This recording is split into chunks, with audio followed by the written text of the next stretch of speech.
is it with people from Chicago that they're so happy to have been born there? Chicago, Windy City. So many people who can't wait to tell me they're from Chicago. You wouldn't understand. The Bears Nation podcast is powered by On Tap Sports Network. I've been here 9 months. Things have gone very quickly. We've accomplished a lot, but I'm extremely impatient. It is a beautiful day in Chicago. I'm competitive. I want to win, but I also want to do it with integrity and style and grace and class and humility. We'll call Chicago and notify them of the situation. This is a destination. People want to come to Chicago. Hello, Chicago! And as I sit here today, unequivocally, I believe that we have the right set of individuals, and my expectations going into this season are extremely high, that we need to win the NFC North. See you in the Super Bowl. It's the Bears Nation podcast with Kevin Lapka and Jake Hassan. Both men of Chicago. It's Bears Nation, baby. We're going to take the North and never give it back. Let's go. All right, welcome in. It is Bears Nation podcast. It is Monday, February 26th, and we are a couple days away from the Combine, and it's a day that ends in Y, so there's more discourse about Caleb Williams and Justin Fields. Stop me if you've heard that one before. But myself, Jake Hassan with Kevin Lapka, and take a wild guess what we're going to talk about. Gee, really shouldn't take you that long to get there, but I know Kevin's cooked up, was in the lab, cooked up some hypotheticals that we're going to get to. So, hello. Hello. How are you? It's been a minute. Are we feeling good? It's been, what, a month? Almost two? Yeah. Since we've been on the show together. Yes. We did an episode with Clay Harbor a couple days ago, but there's nothing like being in here with Jake and getting angry and debating. And I'm not even angry anymore. It's just like, can we just... You're tired of it? You're like Justin Fields. You want it to be over. I'm apathetic at this point. I don't know if apathetic's the right word. Like, you're not apathetic. I'm apathetic about it. Until something happens. Like, no, you're not. Yeah. You said that because you presented that sentence very much like Shane Reardon and like gave me the. You want something to happen. You know what you want to happen. That's not being apathetic. You want the Bears to trade the number one pick to trade Justin Fields and get Caleb Williams. Yes. Okay. Again, before everyone in the comments gets mad at me, I want that to happen. I want something to happen. I am not firmly in the camp of one of these things needs to happen. I'm fine with either. Just as long as you pick a lane. Because if I swear to God, Kevin, if they draft Williams and keep Fields, I'm going to lose my mind. It's a disaster. I'm going to lose my mind. I'm going to have an aneurysm. Like I will lose a blood vessel because it will just pop. Like this one in my temple will just pop and I'll die on camera. Like it's just don't do that. Just pick one and stick with that is all I'm asking for. I'm fine either way, truly. If they keep Fields and they trade number one overall to the Falcons, or, which I'm sure you're going to bring up in a scenario, if they trade it twice, if they trade it 2 or 3 and then trade down again, fine. Or I'm fine if they take Williams and then they draft, let's say, Rome Odunze with the 9th overall. That would be great. That would be a great scenario, in my opinion. But it's just, can we do something? And I know like the Combine's about to happen. And so it's probably in the next week or so. If it was going to happen, it's probably going to happen around now. If I had to guess, because remember, Poles traded the number one overall pick last year, 3 days after the Combine ended. I think it was 3 or 4 days, something like that. 8th or something. Yeah. It was like right after. So I just want something to happen so that we don't have to play this game of, this hypotheticals. And I would just rather have it in front of me, know what's already happened, and then analyze from there. Here's the question I have for you, though. Like, the longer you prolong it, does that raise the value? I think in the sense of trading the first overall pick, because the value of Caleb Williams doesn't really change unless, he gets hurt in pro day, right? Like we kind of know what he's not throwing. He's not throwing the combine. Yeah. The only way value could change for them, and we talked about this a little bit in our last episode with Clay Harbor, was if they meet with him and they don't really like what they met with him at the combine, they didn't like his vibe, but that's value to them. That's not anyone else. So if they keep this going longer, does the value of the first overall pick, increase or decrease? That's the question. Because if they're trying to drive up the price, because I think the Bears have done a great job of keeping everything under the rug, being very secretive about it, right? Yep. Shane Waldron goes up on the podium and tells you nothing. Doesn't even mention anybody by name. Unbelievable. Bears PR deserves a gold medal, but they are intentionally doing this, and they've always done this. They did this with Ryan Pace, right? Sure. They do a good job of keeping things quiet. So are they doing that to drive up the price? Are they having internal conversations? What do you think that increases if they stretch it out to mid-March? I don't think you can go to April. I think you have to figure it out around the first week of free agency. But do you increase the value of that pick or decrease it the longer you hold on to it? I think it can only go up. I don't think it can decrease because the longer it goes, you're hoping for some team to get desperate or for teams to just think that you're just picking Caleb Williams. Right.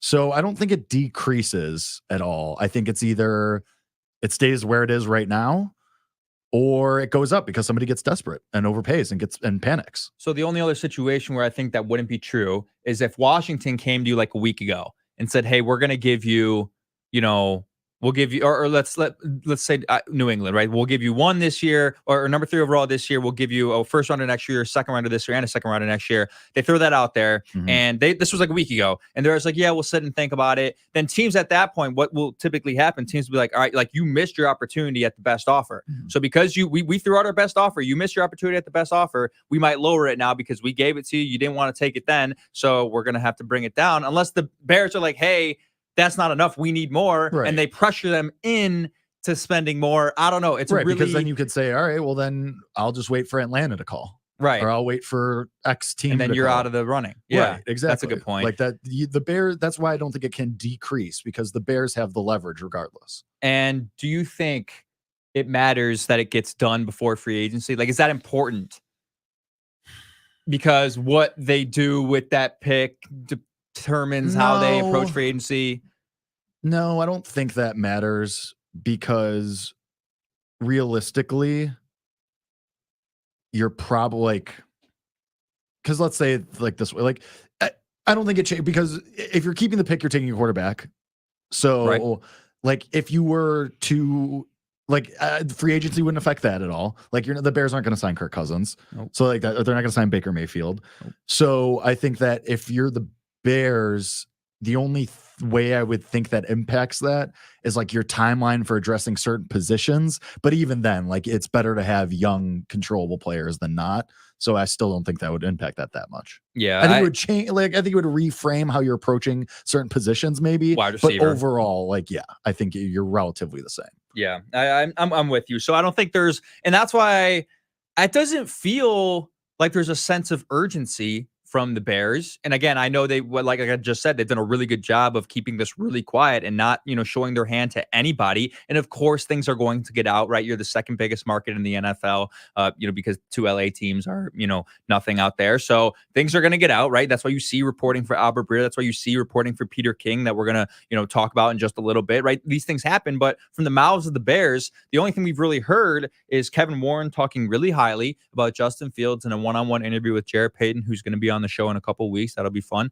But they've and again, Eberflus goes to the podium, Waldron goes to the podium, and they tell you nothing, and that's intentional. So they're driving this up as much as they can, and I don't feel like for them there's a sense of urgency. They know, Jake, they know the gravity of this decision, right? Sure. And they know that they have to be diligent. And the thing I was talking about Clay with, and we got a lot of backlash on it with the comments on Instagram and TikTok. Shocker. Well, I know, right? What a shocker. Backlash about this particular topic. It's actually unbearable. Like I months ago, I said I can't tweet about Justin Fields anymore. Obviously, that was a lie. But like, I mean, anyone who's around Bears Twitter, like the civil war that is Justin Fields versus Caleb Williams is out of hand. So for that reason, I'm ready for this to be over. But we were talking about how they're diligent. We believe Ryan Poles is diligent. We know Kevin Warren is diligent. We believe that the people who are controlling the organization right now are extremely diligent. So why would, because I believe it was Albert Breer that said the decision we made around the combine, or they had their plan ready. How could you have your plan ready if you haven't even spoken to him in person? And everyone in the comments is like, oh, they know everything they need to know about Caleb Williams. Sure, they know everything they need to know. They know who his cousin's baby's name is, right? They know what he eats for breakfast and what video games he plays and what time he goes to sleep, right? They know all those things. But it's different when you're in a room with somebody, interacting with somebody one-on-one for the first time.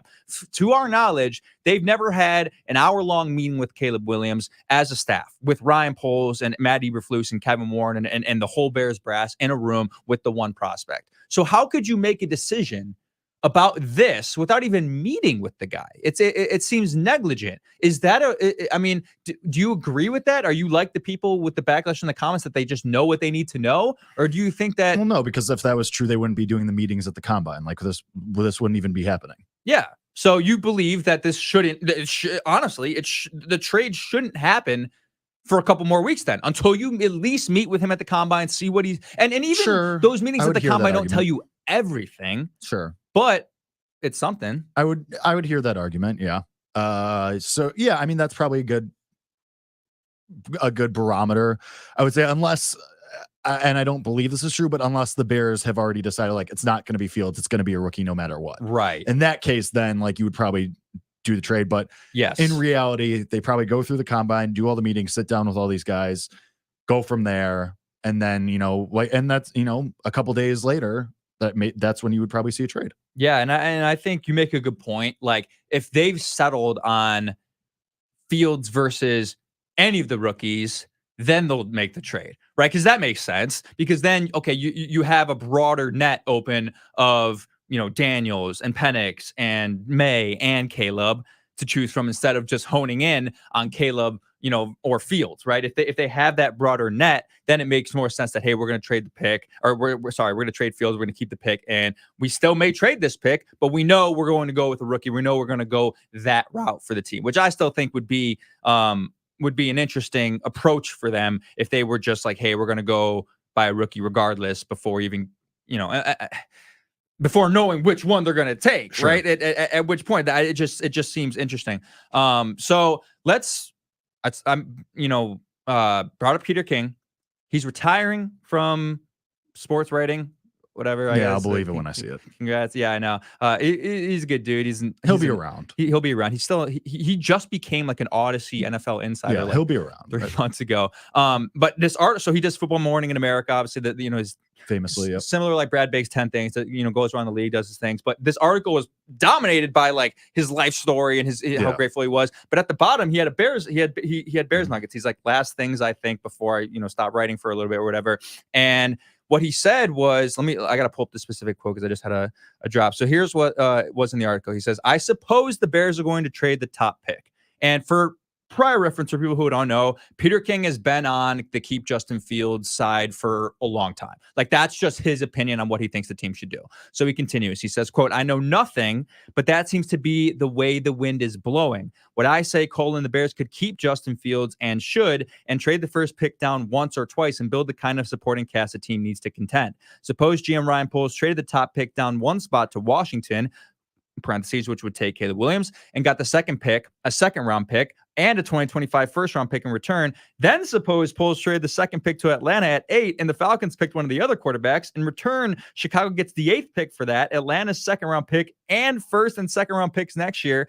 If they moved from 1 to 8 or 1 to 2 and then 2 to 8, they would end up with 9 first round picks in the next, or 9 top 2 round picks in the next 2 years. But that's just, his idea for a trade. But the most important thing here to me, Jake, is, quote, that seems to be where the way the wind is blowing. Mm-hmm. Like, I don't know if I'm reading too deep into the tea leaves on that, but this is a connected guy.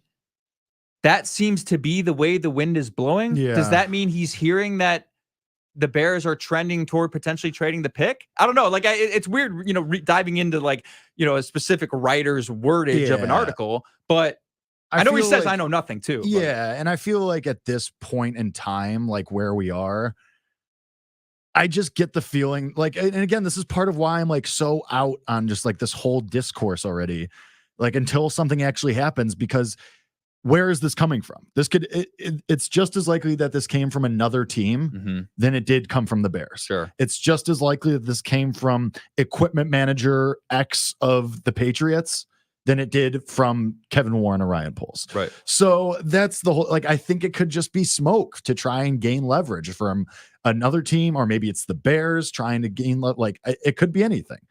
So I again, until I actually see something in front of me that says like, hey, this is what's at, like, until I see the tweet that the pick has been traded or Fields has been traded, I don't really lean either way, because there's just too many outlets that it could be coming from for another team or the Bears themselves to be trying to gain leverage.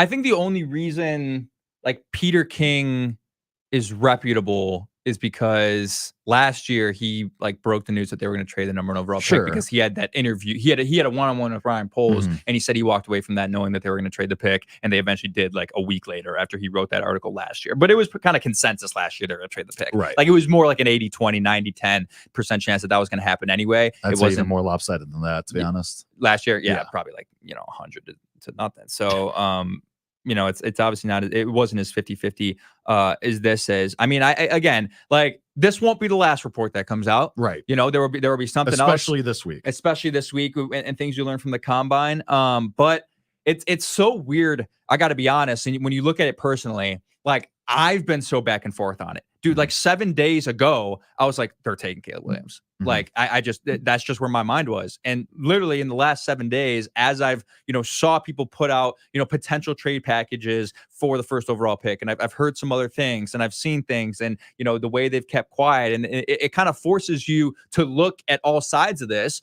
right. And make yourself believe one thing or the other. And here I am today, February 26th. I think they're going to trade the pick. And I think they're going to, accumulate all this draft capital. Whereas literally, February 19th, I was like, sure that they were going to take Caleb Williams. Like that's what I thought was going to happen.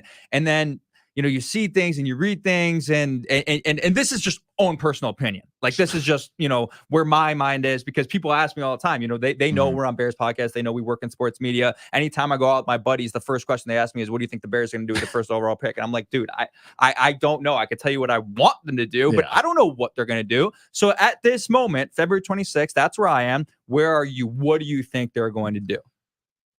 This might change in 4 days, but let's do a heat check here.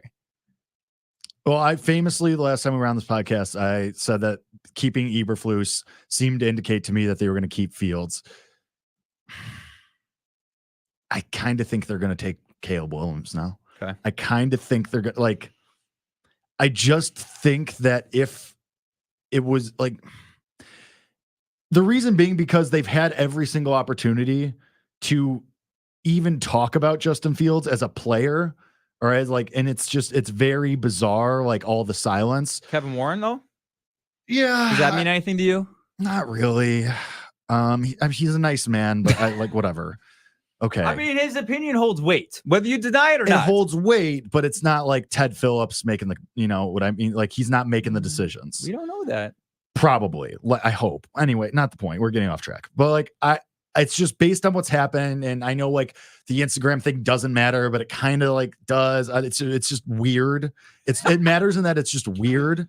So I just think there would have been more, that's the word I'm looking for. I'm trying to say, there would have been something more ironclad, in support of Fields at this point, or from him. I know he keeps saying, I want to play in Chicago, I want to be here, but it just feels so much more up in the air than it did last year. And for that reason, I feel like they're going to keep the number one overall pick. I'm not super sold on that. I'm 60-40 on it. Okay. Like you said, I could something could happen today that changed my mind completely. But as of right now, February 26th, it feels like they're going to trade Justin Fields and keep the pick. Okay. Yeah. I mean, it's an ever-changing thing. And it's again, this is why it's so frustrating for Bears fans. And this is why you see the climate as it is because we just don't know. You don't know. I don't know what Ryan Poles is doing. There's people on my mentions who are like, yo, shut the hell up. You don't know what he's doing. Yeah, I don't know what he's doing. Obviously, anytime I tweet, it's pure speculation, and I'm just trying to entertain all possible avenues. I don't know what he's going to do. Neither do you. So why are you coming at me for it? It's just ridiculous, and it's kind of annoying. But I think as this evolves, the biggest key, if you're Ryan Poles, is gauging the offers, right? And if you get to a point where you get an offer you can't turn down and that's in front of you, he might just be on the phone there and pull the trigger. If he gets this offer that he's wanted from a Patriots or a Commanders, or maybe someone even further down, like an Atlanta, and they give up a little more, he uses leverage, they give up more than they ever wanted to because they're that desperate. And, the Commanders have Cliff Kingsbury, and they obviously are going to make a serious push for Caleb Williams for a variety of reasons. But if they're on the phone and, he's like, you know what, you really want to do this? New England? Like you want Caleb Williams this bad? Will you give me another first in 2026? And they're like, all right, F it. He's gonna take it. Like I think he will. If you get something that blows you away, like Right. And that's what I mean. Like it's all conjecture until something actually happens. Until we're just gonna keep doing this dance, but it's just like it's all conjecture until then. You know what I mean? Okay, so I don't know who wrote this article, but this was an NFL.com article about the potential trade or around the NFL. About the potential trades and a potential haul that the Bears could receive in a first overall pick. And these are hypotheticals, but, same kind of deal, uses historical precedent, uses, what teams are likely to give up for a prospect of Caleb Williams caliber, all these different things, right?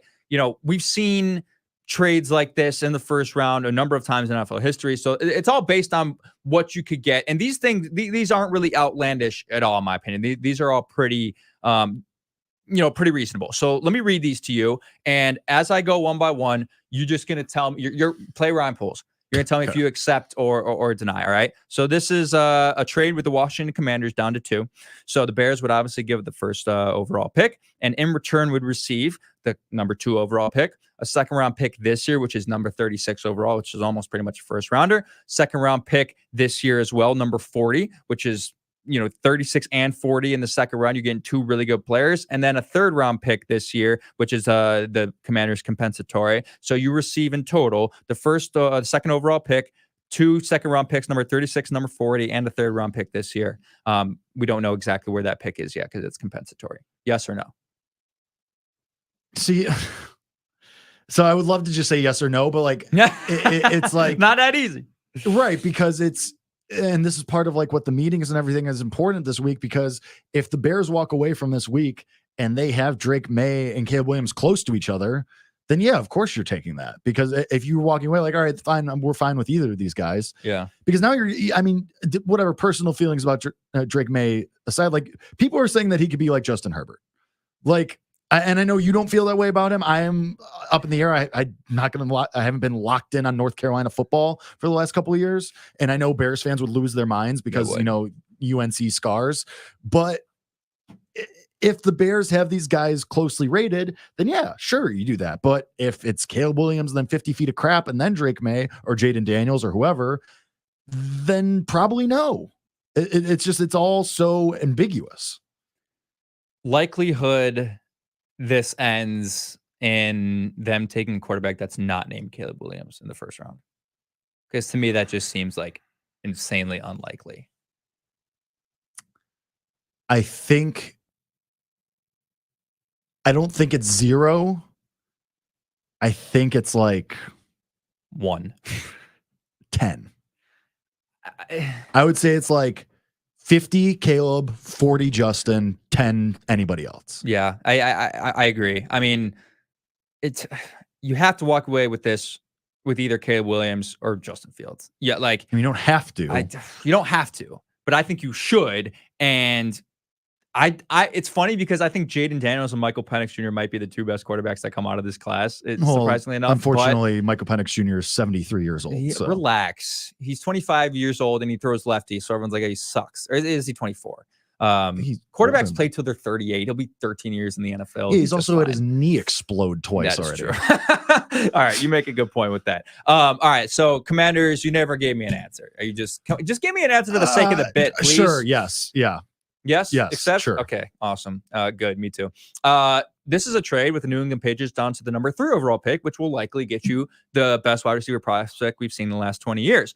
You must give up, obviously, the first overall pick, and in return, you will get the number 3 overall pick, the Patriots' second round pick, which is number 34 overall. So pretty much a first rounder again. The Patriots 2025 first round pick.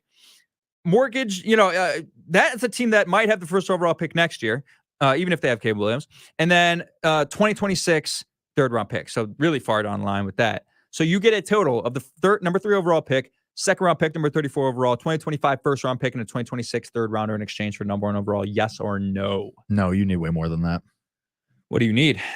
I mean, you need a 2026 third rounder is outrageous. That has outrageous. To be a first or second rounder. How about a 2025 second? That would be what? Number 3, number 34, 2025 first rounder, 2025 second. I would still want like another mid rounder attached to that. Agree. But yeah, that's a no for me. Okay.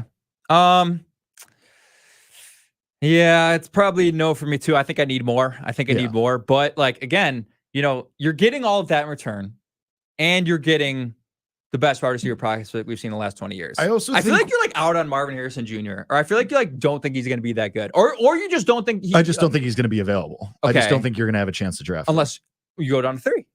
Then you have a chance to draft him. Sure. I mean, I still think you would be in play for a quarterback in that scenario. Yeah. But I think you'd be in play. Yeah, I mean, you'd be in play, but I don't think he's going to be available. Like, I think the Bears either take Caleb Williams or they trade down into a position where he won't be available. I could be wrong, obviously, but that's just how I feel about it. That's why I haven't thought about him that much. It's just because I don't think it's gonna. That seems like a very low probability scenario to me.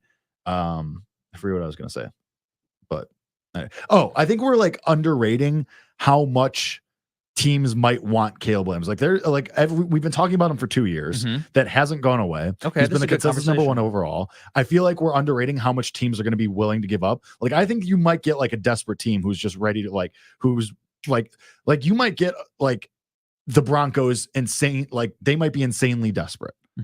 Or or maybe it's the Falcons because they know they have the talent supporting otherwise to throw everything at you. I don't know. I mean, I could be wrong, but just how we view or how the league views Caleb Williams, it feels like we're not expecting enough in return for a potential trade. I agree. So I don't know if other teams get desperate because other teams may think the gap between May and Williams and Daniels, like they might all have them around the same tier. But the one team that we have to focus on is the Washington Commanders. And here's why, when you talk about desperation, here's why they fit the bill. Cliff Kingsbury, obviously off in the corner. That's like number one. This is a team with a brand new owner that has struggled to make a splash in this league in a division that's among probably the most popular division in the NFL because it's got one of the most storied franchises in the Eagles and the Cowboys, who are America's team, and the New York Giants, and the depth of it has been the Commanders for the longest time, right? And they had one good year with RG3, and Dan Snyder's fucking everything up. So in comes the new owner, Adam Harris, is not Adam Harris, something Harris, and Josh Harris, and he comes. Needs to make a splash, right? Hires Dan Quinn, a reputable name in the NFL. Brings in Cliff Kingsbury. This is a team that can't put butts in the seats of the stadium. Of a team that's got a pretty big fan base. Again, they've been around for a while. He might go. In this owner, it seems like Josh Harris is like involved. Like it seems like he's involved. He might walk and take a lap right into that situation room or whatever you want to call it, the draft room, and say, you know what, if this is our offer, we got to throw another first rounder in there. We got to throw something else in there because we need Caleb Williams to at least just get people. People will show up game 1 if Caleb Williams there. We'll sell fucking tickets if he's on the team. Even if he struggles down the road, we're selling tickets for a year. Oh, we're selling jerseys of Caleb Williams, number 13, in the burgundy and gold. We know that for sure. So I think when you talk about teams that are going to be desperate, like it's Washington. And if you can get like the trade proposal we read doesn't have a future first. If you get a future first from Commanders and go down one spot, that still gives you the ability to take Drake May or whoever it may be, or Marvin Harrison Jr., you have to say yes. And I think that is just the team that that's the most likely scenario. I don't know if they'll go to 3. I don't think they'll go further. I don't think they'll do what they did last year and go to 8. So that's when you talk about desperation, I think it's Washington that's going to do it. Yeah, I don't know if I feel like just because they were sellers at the deadline too, it just feels like they might be still. I don't think they view themselves as like a quarterback away. You know what I mean? Yeah, but why does that matter though? But sure, yeah, they could just be like, all right, if we get this right within the next 3, yeah. I mean, I don't think you're wrong. I would be a little surprised. Okay. But that's just my opinion on how I view Washington. Yeah, fair enough. They would be the type of team that would trade up and then take like Penix or something, or JJ McCarthy one overall. It'd be so funny. You might get a team that does something weird. I got a couple more trade offers for you. So you said no to the Patriots one.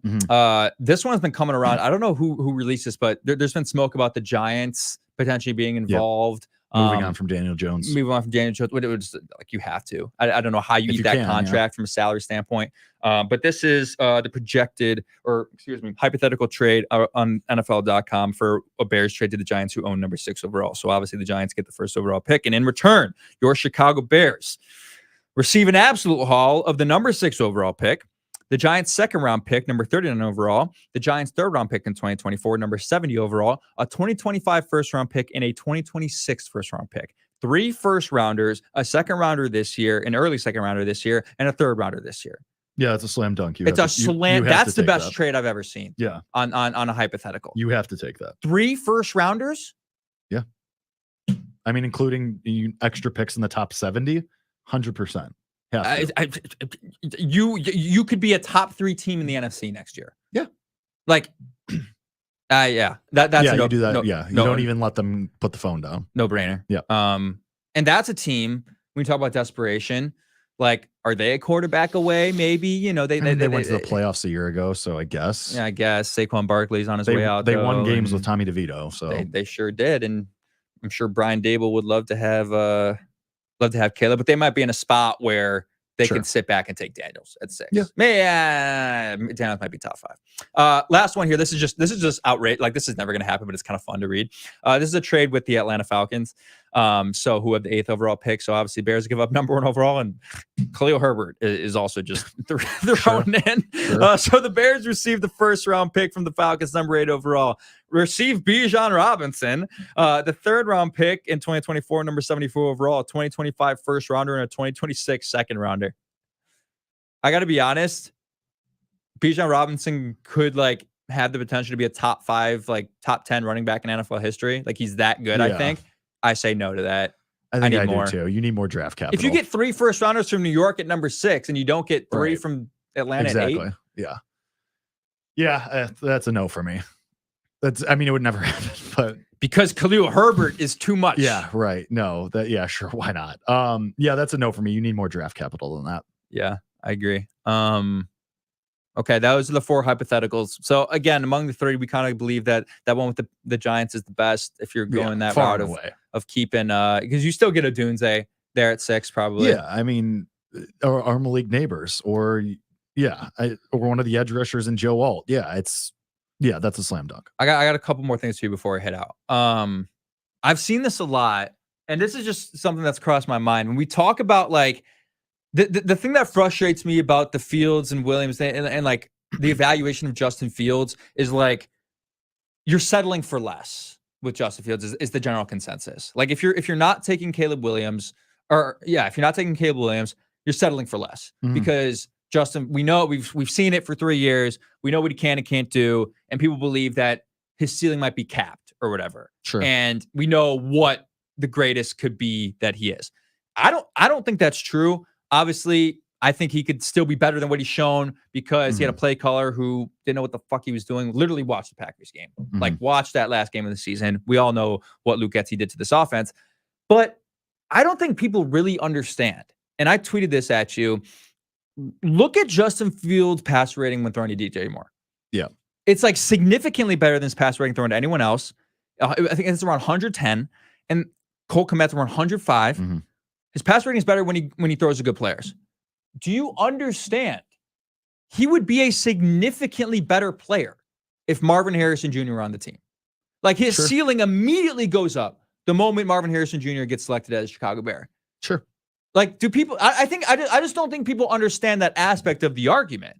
It feels why it would feel like a consolation prize is because it's like you said, you have it already. It's already. It's like you already have him on the roster. No, what do you mean? That's why I'm saying the stipulation of it feels like a consolation prize because Justin Fields is already here. He's already played in the Bears uniform. You already know what you get basically. Yes, he could be better. And that's obviously your opinion, your personal opinion of Justin Fields, comes into account here if you're listening to this or whatever, watching this, and you're thinking about it. But I think that's why it would feel like, missing out or whatever. Because then also, do I agree that Justin Fields can be better? Yes.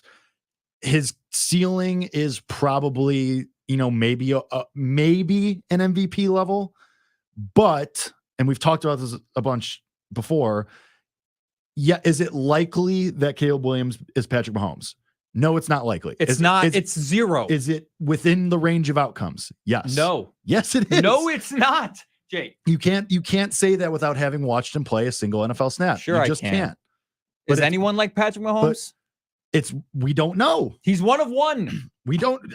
People said that about X quarterback and the past. Fine. Like that. There's no way that hasn't been said before about Brady, about Manning, about pick whoever, any of the greats from our lifetime, and even before then.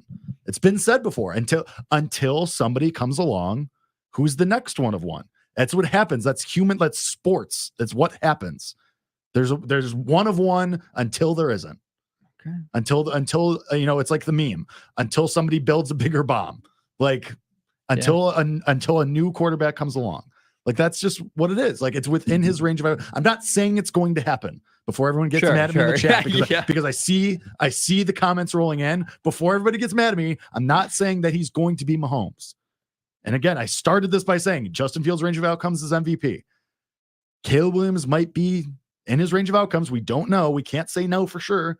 Might be Patrick Mahomes. And that's why people feel like Justin Fields is a consolation prize or like second place, or it's not as fun because he's already been on the roster. You've seen him play in a Bears uniform. Yeah. So it's part of the excitement of the unknown with Caleb Williams. That's why people like it better. No, I agree with the excitement of the unknown. That's going to be the thing that excites me if they take Caleb Williams, is that excitement of the unknown. But at the same percentage chance of excitement is the same percent chance of fear. And baked into that fear is just years and years of trauma from being a Bears fan, right? I mean, that's really what it is. And the same cycle of, okay, you have a lame duck head coach with a rookie quarterback again. We've seemed to have forgotten that aspect of this whole thing that scared the hell out of us on January 10th when they decided to retain Matt Eberflus. I mean, that was the biggest fear, was when they retained Matt Eberflus, we came in here and said, this means they're keeping Fields. Yeah. Because they can't do this again. And we've completely forgotten that. And we now just believe that Caleb Williams is transcendent of whatever happens at the coach situation. Like that's the narrative, is that if he's good enough, they can fire whoever and it doesn't matter who the coach is and he'll be fine. That's not how the league works. That's not how sports work. And like, maybe it works in the NBA because coaches don't really like. LeBron James has been the head coach of the Lakers for the past 5 years. He was the head coach of the Cavaliers for 6 years. Right. But in the NFL, and we've seen it time and time again, and you can, maybe make the case that Brady made Belichick really good because Belichick struggled since Brady left. But in general, he lost his job, and now doesn't have a job anywhere, whether by choice or not, we don't know. But again, you might want to make Patrick Mahomes' argument, Hall of Fame head coach, right? You want to take, other guys, and it's typically not going to happen where a quarterback comes in with a lame duck head coach who gets fired after a year and is just going to be as successful as those other guys who are already going to be in the Hall of Fame. So again, that these are just things to consider. With that being said, like, let me make it clear that excitement is still 100% in me. Like you watch Caleb Williams tape, you look what he can do, and there's undeniable excitement that he could be unbelievable when he's drafted. It's just, you also have to take, like, the people who believe that seem to neglect the unknown aspect of it. They seem to act like acquiring Caleb Williams, immediately he's better. Immediately he's this, immediately he's that. You can project that, but you don't know that. And we know how good situations have to be in the NFL. And you really have to ask yourself, is this a good situation for this quarterback? And I don't know if it is. We don't know enough about Shane Waldron. If I had to guess, we know it's not the best it could be, but it could be good enough for him to be successful. So, again, we'll do this over and over and over.